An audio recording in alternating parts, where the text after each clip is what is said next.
From what I can tell, there are two types of slippery slope arguments. One type which we make, which we tend to like, and the other type which someone else makes, which we tend not to like. For most people, the term that they'll use is, well, that's a slippery slope, which really points out that the conclusion that it leads to is really excessive. Well, Orthodox Jews have a funny way of expressing the same idea, and more often than not it's said with some cynicism, and it goes something like this: well, that may lead to mixed dancing. And generally people then will smile or chuckle, although I strongly suspect that most people have no idea where that phrase actually comes from, or where the idea actually comes from. And surprisingly, it's most likely its original source would be based on an understanding of something which is written in this week's Parsha. The very beginning of the Parsha is Shoftim v'Shotrim.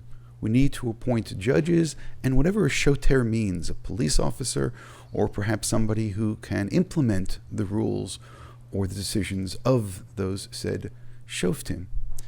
But something is noted, and if one looks at the commentary of the Lavush, who was a Rabbi Yafo, who was a student of the Ramah, this is written 500 years ago, or more, and he said something interesting without actually citing our verse, but he implies something about our verse. Last week's Parsha ended up with a discussion of the various holidays, and it speaks about happiness, it speaks about joy, it speaks about celebration. And then there's this really interesting connection, the end of last week and beginning of this week. For us, it's two different parshiot, it's two different portions, and therefore we would tend to say there's actually no connection between the two.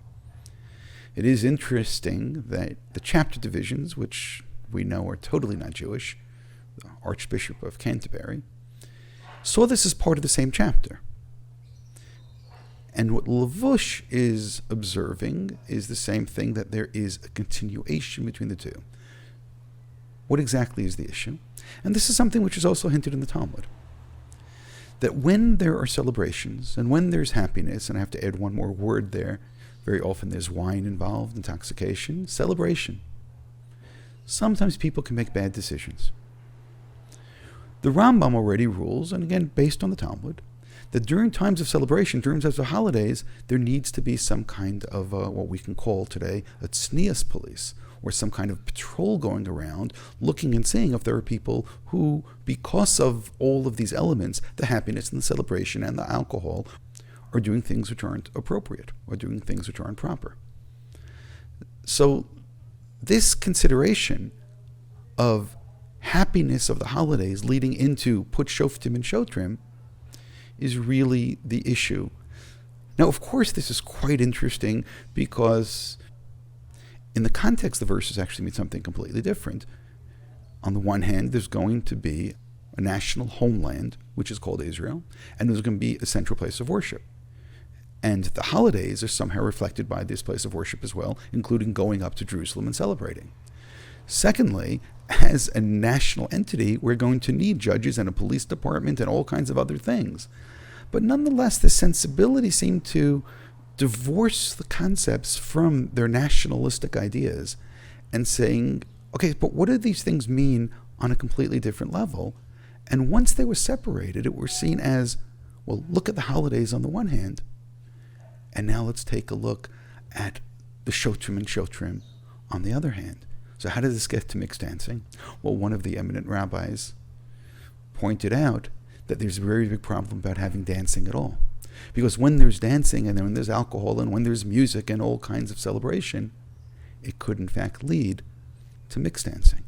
And therefore, this goes back to Germany a couple of hundred years ago, where Rabbi Steinhardt, who very conveniently was the rabbi of Steinhardt, and that's how he had his name, he said, therefore, we should be very careful at any dancing whatsoever, because the dancing could lead to mixed dancing. Those interested to know, so how did this then move on? Well, a number of people quote this, from Rav Akiva Eger to the Chafetz Chaim, who put it on their commentaries to the Shulchan Aruch. And there they say, be careful about celebration and be careful about happiness, and appoint police because of this, because ultimately these things may in fact lead to mixed dancing. But before I stop, Is this really a concern? Of course it's a concern.